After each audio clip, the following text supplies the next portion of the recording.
بسم اللہ الرحمن الرحیم الحمد للہ رب العالمین والصلاة والسلام علی سید الانبیاء والمرسلین وعلی آلہ وصحبہ اجمعین اما بعد۔ گزشتہ درس میں ہم نے کتاب النکاح کا آغاز کیا، اور کتاب النکاح میں ہم جس عنوان پر بات کر رہے تھے وہ یہ تھی کہ وہ کیا وجوہات ہیں، وہ کیا اسباب ہیں جن کی بنا پر کسی عورت سے نکاح حرام ہوتا ہے۔ 8 طرح کی وجوہات ہم نے ذکر کی تھیں، جن میں سے 4 کے بارے میں مسائل بھی آ چکے تھے، اور 4 کے بارے میں آج انشاءاللہ العزیز گفتگو ہوگی۔ پہلے 4 اسباب جن کی وجہ سے کسی عورت سے نکاح ٹھیک نہیں ہوتا وہ یہ ہیں۔ نمبر 1 قرابت یعنی نسبی رشتہ داری، نمبر 2 مصاہرت یعنی سسرالی رشتہ داری، نمبر 3 رضاعت یعنی دودھ پلانا، نمبر 4 محرم عورتوں سے اکٹھے نکاح کرنا۔ ان 4 پر کچھ گفتگو گزشتہ درس کے اندر ہو چکی ہے۔ آج 5واں سبب ہم شروع کر رہے ہیں، اور وہ یہ ہے کہ عورت کا کسی کے نکاح میں ہونا، یعنی اگر کسی عورت کا کسی شخص سے پہلے سے نکاح ہوا ہے تو اب یہ کسی اور کے نکاح میں نہیں جا سکتی۔ جس عورت کا نکاح کسی مرد سے ہو چکا ہو تو اب طلاق لیے بغیر اور عدت پوری کیے بغیر دوسرے سے نکاح درست نہیں۔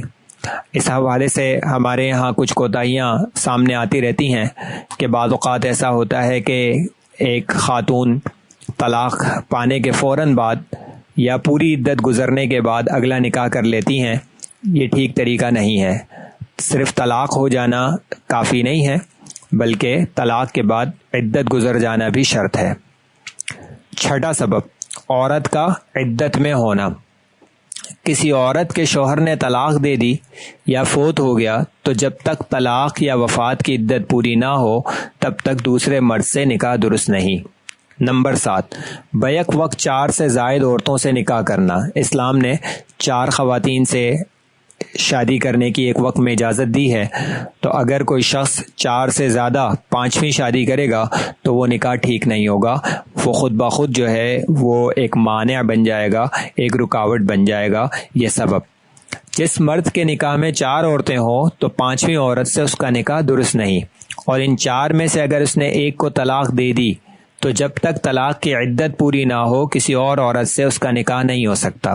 اس کو بھی سمجھنا چاہیے کہ اگر کسی کے نکاح میں 4 خواتین ہیں اور اس نے ان میں سے ایک کو طلاق دے دی تو جب تک اس عورت کی عدت ختم نہیں ہو جاتی ہے تب تک کسی اور خاتون سے بھی شادی نہیں ہو سکتی ہے، اس وجہ سے کہ عدت جو ہے وہ نکاح کے آثار میں سے ہے، یعنی عدت لازم ہوتی ہے نکاح کی وجہ سے۔ بنیادی طور پہ طلاق نتیجہ ہوتی ہے نکاح کا۔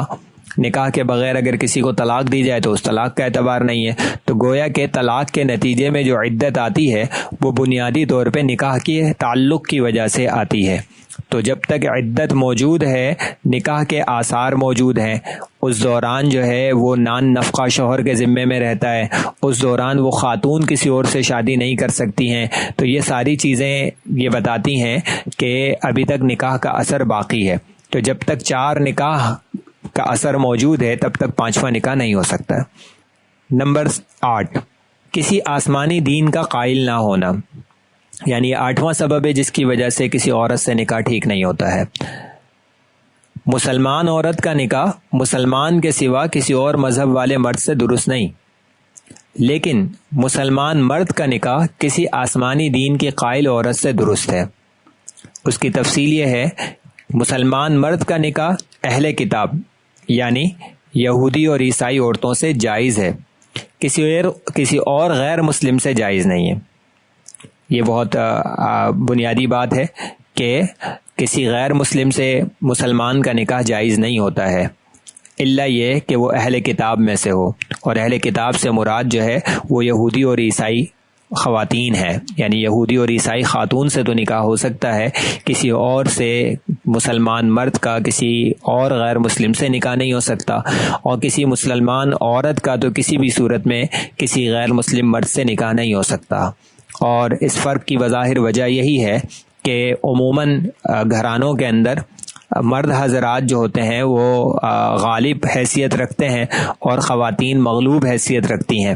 تو اگر کوئی مسلمان خاتون کسی غیر مسلم کے نکاح میں جائیں گی تو وہ مغلوب ہوں گی، پھر اس کے بعد ان کی جو اولاد ہوگی وہ بھی گویا کہ مغلوب ہوگی اور والد کے دین پہ رہنے کے لیے کسی حد تک مجبور ہوگی.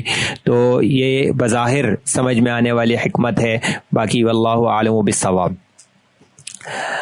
مسلمان مرد کا نکاح اہل کتاب یہودی اور عیسائی عورتوں سے جائز ہے، کسی اور غیر مسلم سے جائز نہیں ہے. سنی مسلمان کا نکاح شیعہ کے ساتھ بہت سے علماء کے فتوے کے مطابق درست نہیں، اور قادیانی کے ساتھ بھی نکاح درست نہیں، کیونکہ قادیانی علماء اسلام کے فتوے کے مطابق کافر ہیں. جہاں تک قادیانیوں کا تعلق ہے تو اس میں تو کوئی اختلاف نہیں ہے، اور شیعہ حضرات کے معاملے میں حضرت نے فرمایا کہ بہت سے علماء کے فتوے کے مطابق درست نہیں ہے، اور حلت اور حرمت میں جہاں اشتباہ آ جائے تو حرمت کا پہلو راجح ہوتا ہے. تو جب علماء کی ایک جماعت جو ہے وہ اس بات کے قائل ہے کہ جائز نہیں ہے، اور دوسری جماعت جو ہے ان کا فتویٰ شاید اتنا سخت نہیں ہے، لیکن اس کے باوجود احتیاط اسی میں ہے کہ نکاح نہ کیا جائے. منہ بولی رشتہ داری کا حکم. بعض اوقات کچھ بچوں کو جو ہے وہ منہ بولا بیٹا یا منہ بولی بیٹی بنا لیا جاتا ہے. ایسی صورت کے اندر پھر آپس میں منہ بولا بھائی اور منہ بولی بہن کا رشتہ بھی قائم ہوتا ہے. تو اس کے کیا احکامات ہیں؟ حضرت فرماتے ہیں منہ بولی بیٹی یا بہن بنا لینے سے حقیقتاً وہ بیٹی یا بہن نہیں بنتی، اس لیے منہ بولی بیٹی یا بہن سے نکاح درست ہے. جس کو اپنی بیٹی بنا لیا ہے، بیٹی ہے نہیں، تو اس سے نکاح ہو سکتا ہے. جس کو اپنی بہن بنا لیا ہے، وہ بہن ہے نہیں اصل میں، تو اس سے نکاح ہو سکتا ہے. کوئی عورت حقیقی خالہ نہیں بلکہ کسی رشتے سے خالہ لگتی ہے تو اس سے بھی نکاح درست ہے.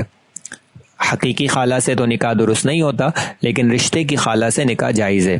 اسی طرح اگر کسی دور کے رشتے سے پھپھی بھانجی یا بھتیجی ہوتی ہو، اس سے بھی نکاح درست ہے. یعنی حقیقی پھپھی سے، حقیقی بھانجی سے، حقیقی بھتیجی سے تو شادی نہیں ہو سکتی، لیکن اگر رشتے کی وجہ سے کوئی رشتے میں پھپھی ہیں یا رشتے میں بھانجی ہیں یا رشتے میں بھتیجی ہیں تو ان سے شادی ہو سکتی ہے. ایسے ہی اگر حقیقی بہن بھائی نہیں بلکہ چچا زاد، ماموں زاد، خالہ زاد یا پھپھی زاد بہن بھائی ہوں تو ان کا نکاح آپس میں درست ہے، کیونکہ یہ آپس میں نامحرم ہے. اسی طرح دو بہنیں اگر سگی نہ ہوں، ماموں زاد، پھوپھی زاد، خالہ زاد، چچا زاد ہوں، تو وہ دونوں ایک ساتھ ایک ہی مرد کے نکاح میں آ سکتی ہیں. پیچھے نکاح کے ممانعت کے اسباب میں سے ایک سبب یہ بھی ذکر کیا گیا تھا کہ دو محرم خواتین کو ایک ساتھ جو ہے وہ رشتے میں جمع کرنا، یعنی دو آپس میں قریبی خواتین کو ایک ساتھ نکاح میں جمع کرنا جائز نہیں ہے. لیکن اگر سگے رشتے نہ ہوں ان کے اور حقیقی بہنیں نہ ہوں، حقیقی وہ نہ ہو، تو ایسی صورت کے اندر وہ ایک شخص کے نکاح میں آ سکتی ہیں. یہی حال پھوپھی اور خالہ وغیرہ کا ہے کہ اگر کوئی دور کا رشتہ نکلتا ہو تو پھوپھی بھتیجی اور خالہ بھانجی کا ایک ساتھ ہی ایک مرد سے نکاح درست ہے. اس کے بعد حضرت نے ولی کے مسائل بیان فرمائے ہیں، جس کی ابتدا میں تعریف بھی ذکر کی ہے. ولی کا بیان: جس کو نابالغ لڑکی اور لڑکے کا نکاح کرانے کا اختیار ہوتا ہے اس کو ولی کہتے ہیں. شریعت کے اندر حدیث شریف میں آتا ہے کہ لا نکاح الا بولی، کہ بغیر ولی کے نکاح درست نہیں ہوتا. تو اس ولی سے کیا مراد ہے؟ حضرت والا فرماتے ہیں کہ ولی کا اختیار نابالغ لڑکے اور نابالغ لڑکی پہ ہوتا ہے، اس لیے جس شخص کو کسی نابالغ بچے یا بچی کی شادی کروانے کا اختیار ہو اس شخص کو اس کا ولی کہا جاتا ہے. لڑکی اور لڑکے کا ولی سب سے پہلے اس کا والد ہے. اگر والد نہ ہو تو دادا، وہ نہ ہو تو پردادا. اگر یہ لوگ نہ ہو تو سگا بھائی، سگا بھائی نہ ہو تو سوتیلا بھائی، یعنی والد شریک بھائی. گویا کہ ترتیب یہ ہے کہ سب سے پہلے والد، اس کے بعد بھائی. والد نہ ہو تو والد سے اوپر معاملہ جائے گا، بھائی نہ ہو، سگا بھائی نہ ہو تو سوتیلے بھائی کی طرف معاملہ جائے گا، یعنی والد شریک بھائی کی طرف. پھر بھائی کے بعد بھائی سے پیدا ہونے والا رشتہ وہ ہے بھتیجا، پھر بھتیجے کا لڑکا، پھر بھتیجے کا پودا. یہ لوگ نہ ہوں تو سگا چچا، اس کے بعد دادا سے پیدا ہونے والا رشتہ ہے چچا، پھر سوتیلا چچا یعنی والد کا سوتیلا بھائی، پھر سگے چچا کا لڑکا، پھر اس کا پوتا، پھر سوتیلے چچا کا لڑکا، پھر اس کا پوتا۔ یہ نہ ہو تو والد کا چچا ولی ہے، پھر اس کی اولاد۔ اگر والد کا چچا اور اس کے لڑکے، پوتے، پڑ پوتے کوئی نہ ہو تو دادا کا چچا، پھر ان کے لڑکے، پوتے، پھر پڑ پوتے وغیرہ، ان میں سے کوئی بھی نہ ہو۔ یہاں تک سارے مرد رشتہ داروں کی بات ہو رہی ہے، یعنی اصل میں ولی ہوتا ہے مرد۔ جب تک ان مردوں میں سے کوئی موجود ہو تو کسی خاتون کا نمبر نہیں آئے گا، خاتون ولی نہیں ہوں گی۔ ہاں اگر ان میں سے کوئی بھی نہیں ہوگا تو فرماتے ہیں حضرت تو ماں ولی ہے، تو پھر اس کے بعد نمبر آتا ہے والدہ کا، پھر دادی، اگر والدہ بھی نہیں ہے تو دادی ہو سکتی ہیں، اگر وہ بھی نہیں ہے تو پھر نانی، وہ نہیں ہے تو پھر نانا، پھر حقیقی بہن، پھر سوتیلی بہن جو والد شریک ہو، پھر جو بھائی بہن ماں شریک ہو، پھر پھوپھی، پھر ماموں، پھر خالہ وغیرہ۔ تو گویا کہ پوری ایک تفصیل ہے کہ کسی لڑکی یا لڑکے کا ولی کون ہوگا، اس میں ترتیب کیا ہوگی۔ تو اس مسئلے کے اندر حضرت والا نے وہ ترتیب بیان فرمائی ہے کہ ترتیب یہ ہوگی کہ سب سے پہلے جو ہے وہ والد، والد سے اوپر دادا پردادا، اگر والد نہیں ہے تو پھر بھائی جو والد سے رشتہ بنتا ہے انسان کا، وہ بھائی کا بنتا ہے، پھر اگر والد بھائی نہیں ہے تو بھائی سے پڑنے والا رشتہ بھتیجا وغیرہ ہے۔ یہ ترتیب جو ہے وہ پوری جو حضرت نے بیان فرمائی ہے۔ نابالغ کسی کا ولی نہیں ہو سکتا، نابالغ کسی کا ولی نہیں ہو سکتا ہے، کیونکہ اسے تو خود ولی کی ضرورت ہے، تو وہ کسی کا ولی کیسے ہو سکتا ہے؟ جب اس کی کوئی شادی کروا سکتا ہے تو وہ کسی کی کیسے شادی کروا سکتا ہے؟ اور کافر کسی مسلمان کا ولی نہیں ہوتا۔ قرآن کریم میں اللہ تعالیٰ نے فرمایا کہ وَلَن يَجْعَلَ اللَّهُ لِلْكَافِرِينَ عَلَى الْمُؤْمِنِينَ سَبِيلًا، کافروں کو جو ہے وہ مسلمانوں پر کوئی سبیل نہیں ہے، وہ ان کے اسی کے اندر یہ بھی شامل ہے کہ وہ نکاح کے معاملے میں بھی ولی نہیں بن سکتے۔ اور پاگل بھی کسی کا ولی نہیں ہو سکتا، اس وجہ سے کہ ولی کا اصل کام جو ہے وہ اپنی زیر سرپرستی جو بھی لڑکا یا لڑکی ہوں ان کی خیر خواہی ہے۔ تو جس شخص کا اپنا دماغ اپنے حق میں کام نہیں کرتا ہے تو وہ دوسرے کی خیر خواہی اور دوسرے کی شفقت کا، دوسرے کی مصلحتوں کا کیسے خیال کر سکتا ہے؟ بالغ عورت خود مختار ہے، چاہے نکاح کرے چاہے نہ نکاح کرے، اور جس کے ساتھ چاہے کرے، کوئی شخص اس پر زبردستی نہیں کر سکتا۔ اگر وہ خود اپنا نکاح کسی سے کر لے تو نکاح ہو جائے گا۔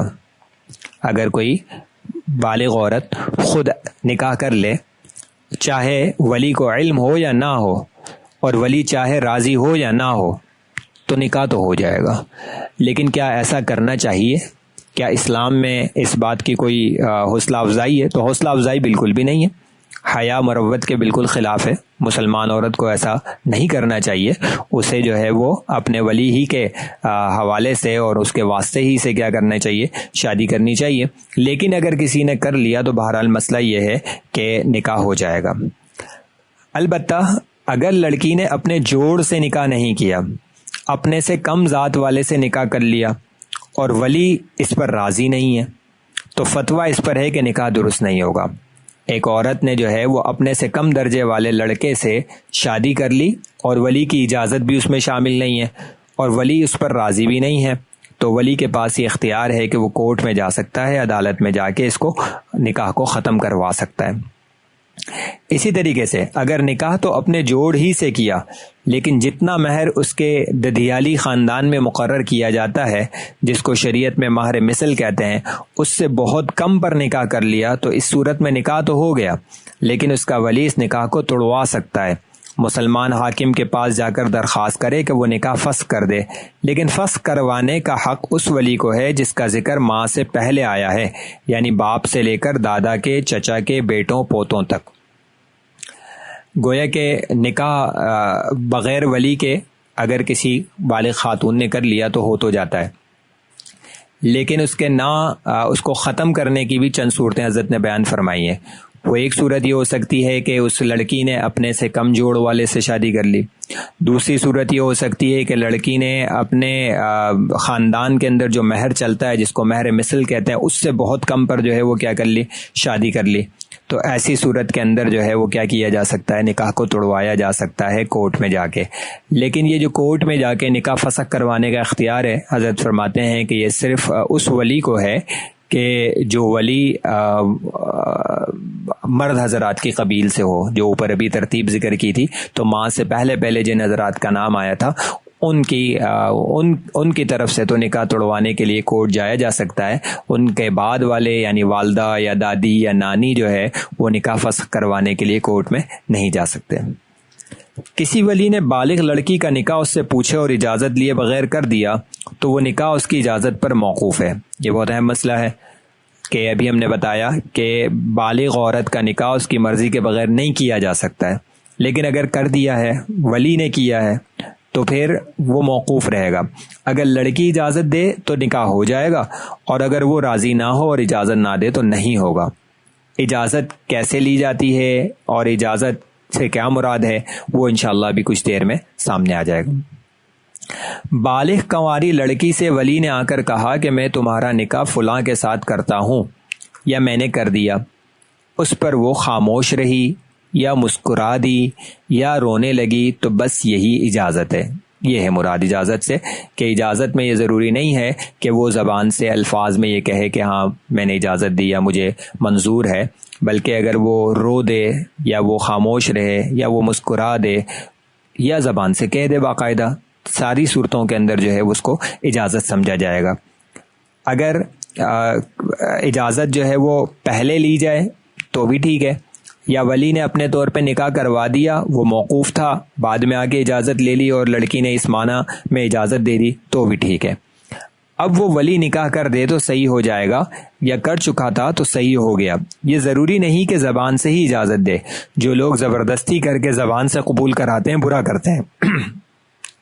اس کی وجہ یہ ہے کہ یہ بعض اوقات لڑکیوں کے اندر شرم اس بات سے مانع ہوتی ہے کہ وہ زبان سے کہیں کہ ہاں ہم راضی ہیں، تو اس وجہ سے وہ خاموش ہو جاتی ہیں، یا فوری طور پہ ذہن میں یہ آتا ہے کہ اب گھر والوں سے جدا ہونا پڑے گا تو رو دیتی ہیں، یا جو ہے وہ نکاح جو پیغام ملتا ہے وہ اچھا محسوس ہوتا ہے تو مسکرا دیتی ہیں۔ تو انہی چیزوں کو کافی سمجھا جاتا ہے، جس کو دلالتاً اجازت کہا جاتا ہے۔ اجازت کی دو صورتیں ہوتی ہیں، ایک صراحتاً اجازت ہوتی ہے، ایک دلالتاً اجازت ہوتی ہے۔ صراحتاً اجازت کا مطلب ہوتا ہے کہ باقاعدہ الفاظ میں اجازت دی جائے، اور دلالتاً اجازت کا مطلب یہ ہوتا ہے کہ الفاظ تو نہیں کہے لیکن ایسے حالات، ایسے معاملات موجود ہیں کہ جس کی وجہ سے یہ سمجھ میں آتا ہے کہ راضی ہیں۔ اور زبردستی جو ہے وہ زبان سے قبول کروانا یہ اچھا کام نہیں ہے۔ اگر مسکرا دی ہیں یا لڑکی جو ہے وہ خاموش ہے یا رو دی ہے تو یہ کافی ہے۔ ولی نے اجازت لیتے وقت شوہر کا نام نہیں لیا، نہ لڑکی کو پہلے سے معلوم ہو، تو ایسے وقت چپ رہنے سے رضامندی ثابت نہیں ہوگی، بلکہ نام و پتہ اور اتنا تعارف ضروری ہے جس سے لڑکی اتنا سمجھ جائے کہ یہ فلاں شخص ہے۔ یہ بہت اہم مسئلہ ہے کہ ایسا محمل سا اور مجمل سا جو ہے وہ کسی لڑکے کا ذکر کیا اور لڑکی کی اجازت جو ہے خاموشی کو اجازت بنا دیا، تو یہ اجازت کافی نہیں ہے، بلکہ اتنا واضح تعارف ہونا چاہیے کہ لڑکی سمجھ سکے کہ میرا نکاح کس سے کیا جا رہا ہے۔ اسی طریقے سے اس کے ساتھ ہی دوسری بات یہ بیان فرمائی، اسی طرح اگر مہر نہیں بتایا اور مہر مثل سے بہت کم پر نکاح کر دیا تو عورت کی اجازت کے بغیر نکاح نہیں ہوگا۔ فرض کیجئے کسی عورت کا مہر مثل جو ہے وہ 1,00,000 روپے ہے اور ولی نے جو ہے وہ 20,000 روپے مہر پہ نکاح کر دیا، تو اب عورت کی اجازت کے بغیر نکاح نہیں ہوگا، اس کے لیے دوبارہ باقاعدہ اجازت لینی چاہیے۔ اگر وہ لڑکی کنواری نہیں بلکہ ایک نکاح پہلے ہو چکا ہے، یہ دوسرا نکاح ہے، اس سے اس کے ولی نے اجازت لی اور پوچھا تو صرف خاموش رہنے سے اجازت نہیں ہوگی، بلکہ زبان سے کہنا چاہیے۔ اگر اس نے زبان سے نہیں کہا اور خاموش رہنے پر ولی نے نکاح کر دیا تو نکاح موقوف ہوگا، بعد میں اگر وہ زبان سے منظور کر لے تو نکاح ہو جائے گا، اور اگر منظور نہ کرے تو نہیں ہوگا۔ یعنی اس میں بنیادی بات یہ ہے کہ لڑکی کا پہلی مرتبہ جب نکاح ہوتا ہے تو اس کی شرم و حیا کا جو لیول ہوتا ہے، جو درجہ ہوتا ہے وہ زیادہ ہوتا ہے، بلند ہوتا ہے۔ جب ایک مرتبہ شادی کے معاملات سے گزر جاتی ہے اور خدا نخواستہ دوسری شادی کا مرحلہ پیش آتا ہے تو اب وہ اتنے زیادہ جھجک اس کے اندر نہیں باقی رہتی ہے، اب وہ زبان سے اپنی رائے کا اظہار کر سکتی ہے۔ اب اس کی خاموشی کو جو ہے وہ اس کی رضامندی نہیں سمجھا جائے گا، اور اگر جو ہے بغیر اس کی زبان سے اجازت کے ولی نے اس کا دوسرا نکاح کر دیا تو اس کی اجازت پہ بہرحال موقوف رہے گا، وہ منظور جب تک زبان سے نہیں کرے گی تب تک نکاح منعقد نہیں ہوگا۔ والد کے ہوتے ہوئے چچا، بھائی وغیرہ کسی اور ولی نے کنواری لڑکی سے اجازت مانگی تو صرف چپ رہنے سے اجازت نہیں ہوگی، بلکہ زبان سے اجازت دے تب اجازت ہوگی۔ البتہ اگر والد ہی نے ان کو اجازت لینے کے لیے بھیجا ہو تو صرف چپ رہنے سے بھی اجازت ہو جائے گی۔ خلاصہ یہ ہے کہ جو ولی سب سے مقدم ہو اور شرعاً اسی کو پوچھنے کا حق ہو، جب وہ خود یا اس کا بھیجا ہوا آدمی اجازت لے تب تو چپ رہنے سے اجازت ہوگی، اور اگر حق تھا دادا کا اور پوچھا بھائی نے، یا حق تو تھا بھائی کا اور پوچھا چچا نے، تو ایسے وقت چپ رہنے سے اجازت نہیں ہوگی۔ ابھی اوپر یہ ترتیب ذکر کی جا چکی ہے کہ ترتیب ہے پوری اجازت لینے والوں یا ولی کے اندر پوری ایک ترتیب ہے، اسی ترتیب کے مطابق جو ہے وہ معاملات چلائے جاتے ہیں۔ اگر اس ترتیب کے مطابق چلائے جا رہے ہوں اور جس کا نمبر ترتیب میں ہے وہی لڑکی سے اجازت لے رہا ہو تو ایسی صورت میں تو اس کی خاموشی بھی جو ہے وہ اجازت سمجھی جائے گی، لیکن نمبر تو ایک کا ہے، اجازت دوسرے نے لی، تو ایسی صورت کے اندر جب تک وہ زبان سے اجازت نہ دے اس کو اجازت شمار نہیں کیا جائے گا۔ یہاں لگے ہاتھوں یہ مسئلہ بیان کر دینا اور اس کی طرف توجہ دلانا ضروری محسوس ہوتا ہے کہ ہمارے یہاں عموماً آج کل جس طرح سے شادیاں ہوتی ہیں تو شادی کی مجلس میں لڑکی تو نہیں ہوتی ہے، نکاح چاہے ہال میں ہو رہا ہو یا نکاح جو ہے وہ مسجد میں ہو رہا ہو، تو عموماً جو ہے وہ ولی پہلے سے جو ہے وہ نکاح نامہ لے کے جایا جاتا ہے اور لڑکی کے پاس اور اس سے اجازت لی جاتی ہے اور اس کا دستخط کروایا جاتا ہے۔ لیکن اس معاملے میں کوتاہی یہ پائی جاتی ہے کہ بجائے اس کے کہ لڑکی کے محرم رشتہ دار اس کے ولی بنے، اس کے وکیل بنے، نامحرموں کو وکیل بنا دیا جاتا ہے۔ عموماً جو ہے وہ بہنوئی کو جو ہے وہ وکیل بنا دیا جاتا ہے، یا جو ہے کیا کہتے ہیں رشتے کے کسی ماموں کو یا کسی اور کو جو ہے وہ ولی بنا دیا جاتا ہے، اس کو وکیل بنا دیا جاتا ہے، تو یہ نامناسب بات ہے۔ اگر والد موجود ہوں تو انہی کو نکاح کا وکیل بننا چاہیے، اور یا پھر وہ کسی کو مقرر کریں جو کم سے کم جو ہے وہ لڑکی کے محرم رشتہ داروں میں ہوں۔ ولی نے پوچھے بغیر اور اجازت لیے بغیر نکاح کر دیا، پھر نکاح کے بعد خود ولی نے یا اس کے بھیجے ہوئے کسی آدمی نے آ کر لڑکی کو اطلاع دی کہ تمہارا نکاح فلاں کے ساتھ کر دیا گیا ہے، تو اس صورت میں بھی چپ رہنے سے اجازت ہو جائے گی اور نکاح صحیح ہو جائے گا۔ یہ پہلے مسئلے سے ہی متعلق ہے، اسی کی طرح کا ہے۔ وہاں پہلے اجازت لینے کی بات ہو رہی تھی، اب جو ہے شادی کروانے کے بعد اجازت یا اطلاع کی بات ہو رہی ہے۔ اور اگر کسی اور نے اطلاع دی تو اگر وہ اطلاع دینے والا نیک اور معتبر آدمی ہے یا اطلاع دینے والے 2 شخص ہیں تب بھی چپ رہنے سے نکاح صحیح ہو جائے گا، اور اگر اطلاع دینے والا 1 شخص ہے اور غیر معتبر ہے تو چپ رہنے سے نکاح صحیح نہیں ہوگا بلکہ موقوف رہے گا، کیونکہ یہ ایک ایسی خبر ہے جو کسی حد تک گواہی کے درجے میں بھی ہے، اور گواہی کے اندر جو ہے وہ 2 آدمیوں کی گواہی معتبر ہوتی ہے، یا کم سے کم جو ہے یہ مکمل گواہی تو یقیناً نہیں ہے، تو ایک صالح نیک آدمی اگر ہو، معتبر ہو، اور وہ بتائے کہ تمہارے والد نے تمہارا نکاح کر دیا ہے اور وہ لڑکی خاموش رہے تو اس خاموشی کو بھی رضامندی سمجھا جائے گا۔ لیکن اگر ایک آدمی ہو اور وہ قابل اعتبار نہ ہو تو پھر اس کی بات پر خاموشی لڑکی کی طرف سے اجازت نہیں سمجھی جائے گی۔ جب زبان سے اجازت دے دے یا کوئی اور ایسی بات پائی جائے جس سے اجازت سمجھی جاتی ہے تب صحیح ہوگا، یعنی جیسے رو دینا یا مسکرا دینا وغیرہ۔ یہی حکم لڑکے کا ہے کہ اگر بالغ ہو تو اس پر زبردستی نہیں کر سکتے، اور ولی اس کی اجازت کے بغیر نکاح نہیں کر سکتا۔ اگر پوچھے بغیر نکاح کرے گا تو اجازت پر موقوف رہے گا، اگر اجازت دے دی تو ہو گیا، نہیں دی تو نہیں ہوا۔ البتہ اتنا فرق ہے کہ لڑکے کے خاموش رہنے سے اجازت نہیں ہوتی، زبان سے کہنا اور بولنا چاہیے، یعنی لڑکا بہرحال زبان سے ہی اجازت دے گا تو اجازت سمجھی جائے گی۔ لڑکے کی خاموشی یا لڑکے کا ہنس دینا یا لڑکے کا جو ہے وہ رو دینا، یہ چیزیں جو ہے وہ اجازت کے قائم مقام نہیں ہیں، کیونکہ خواتین میں، لڑکیوں میں لڑکوں کے مقابلے میں شرم و حیا زیادہ ہوتی ہے، تو ان کی خاموشی وغیرہ کو اجازت کا درجہ دے دیا گیا، لیکن لڑکے کے معاملے میں ایسا نہیں ہے۔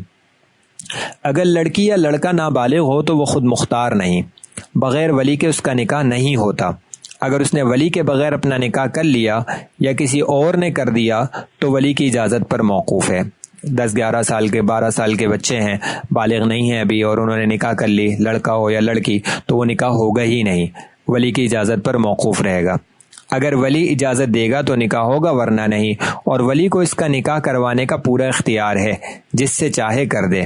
نابالغ لڑکیاں اور لڑکے اس نکاح کو اس وقت رد نہیں کر سکتے۔ ایک بچہ یا بچی نابالغ ہے اور اس کا نکاح اس کے ولی نے کر دیا ہے تو اس وقت تو وہ اس کو رد نہیں کر سکتے، آپشن ہی نہیں ہے ان کے پاس رد کرنے کا۔ چاہے وہ نابالغ لڑکی کنواری ہو یا پہلے کوئی اور نکاح ہو چکا ہو اور رخصتی بھی ہو چکی ہو، دونوں کا ایک ہی حکم ہے، کسی بھی صورت کے اندر وہ اس کو رد نہیں کر سکتے۔ ہاں البتہ جب وہ بالغ ہو جائیں گے تو ان کو خیار بلوغ مل جائے گا، اس وقت جو ہے وہ اس کو رد کر سکتے ہیں، وہ بھی اس شرط کے ساتھ کہ والد یا دادا نے نکاح نہ کیا ہو۔ آگے اس کو تفصیل سے بتا رہے ہیں حضرت۔ نابالغ لڑکے یا لڑکی کا نکاح اگر والد یا دادا نے کیا ہے تو وہ جوان ہونے کے بعد بھی اس نکاح کو رد نہیں کر سکتے، چاہے جوڑ کے ساتھ کیا ہو یا بے جوڑ کم ذات والے سے کر دیا ہو، چاہے مہر مثل پر نکاح کیا ہو یا اس سے بہت کم یا زیادہ پر نکاح کیا ہو، بہر صورت نکاح صحیح ہے، اور بالغ ہونے کے بعد بھی وہ فسخ نہیں کر سکتے۔ اور اگر باپ دادا کے سوا کسی اور ولی نے نکاح کیا ہے اور جس کے ساتھ نکاح کیا ہے وہ لڑکا ذات میں بھی برابر درجے کا ہے اور مہر بھی مہر مثل مقرر کیا ہے، اس صورت میں اس وقت تو نکاح صحیح ہو جائے گا، لیکن بالغ ہونے کے بعد ان کو اختیار ہے، چاہے اس نکاح کو باقی رکھیں، چاہے مسلمان حاکم کے پاس مقدمہ کر کے ختم کر لیں۔ اور اگر اس ولی نے لڑکی کا نکاح کم ذات والے مرد سے کر دیا یا مہر مثل سے بہت کم پر نکاح کر دیا ہے، یا لڑکے کا نکاح جس عورت سے کیا ہے اس کا مہر اس کے مہر مثل سے بہت زیادہ مقرر کر دیا، تو وہ نکاح نہیں ہوا۔ خلاصہ اس مسئلے کا یہ ہے کہ نابالغ لڑکے یا لڑکی کے نکاح کی دو صورتیں ہو سکتی ہیں۔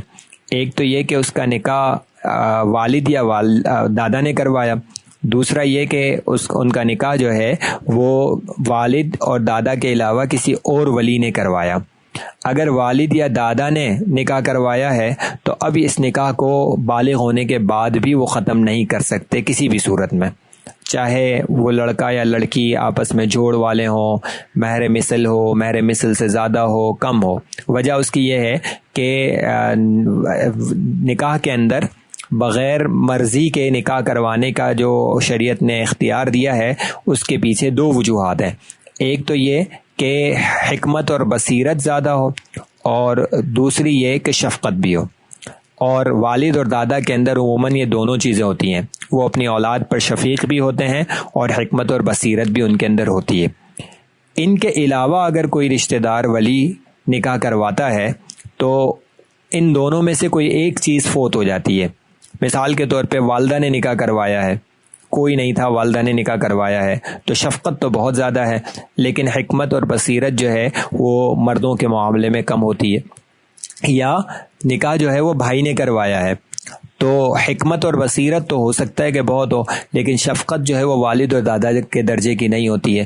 تو اس وجہ سے حکم یہ رکھا گیا ہے کہ اگر والد اور دادا کے علاوہ کسی اور نے نکاح کروایا ہے تو پھر خواتین کو، لڑکی کو، لڑکے کو کیا ملے گا؟ اختیار ملے گا بلوغت کے بعد، چاہیں تو وہ اس نکاح کو باقی رکھیں، چاہے تو ختم کر دیں۔ اسی کے ساتھ یہ مسئلہ بھی حضرت نے بیان فرمایا ہے کہ اگر والد دادا کے علاوہ کسی اور ولی نے نکاح کروایا اور اس نے جوڑ میں نکاح نہیں کروایا تو نکاح منعقد ہی نہیں ہوگا۔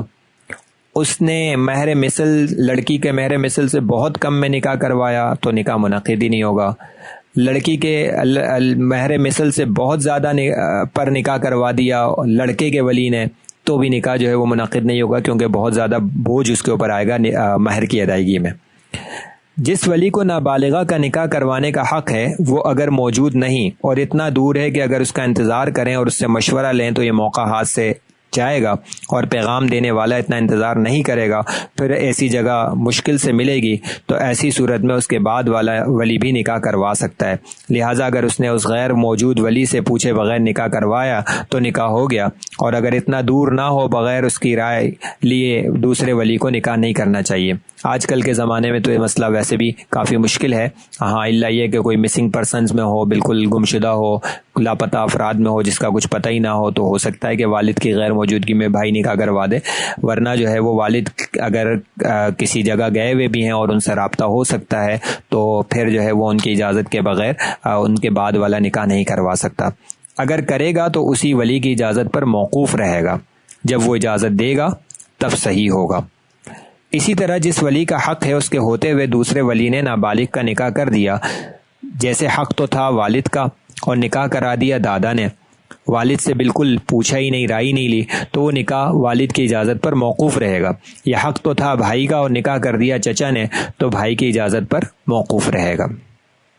وقت مکمل ہو چکا ہے، اور اسی طرح کے ایک دو مسائل جو ہیں وہ آگے بھی بیان فرمائیں اس مسئلے میں، اس عنوان کے تحت اللہ تعالیٰ سے دعا کرتے ہیں کہ اللہ تعالیٰ اس سلسلے کو جاری رکھیں، اور جو مسائل ہمیں سیکھنے کا موقع مل رہا ہے انہیں دوسروں تک پہنچانے کے بھی اللہ سبحانہ و تعالیٰ توفیق عطا فرمائے۔ السلام علیکم ورحمۃ اللہ وبرکاتہ۔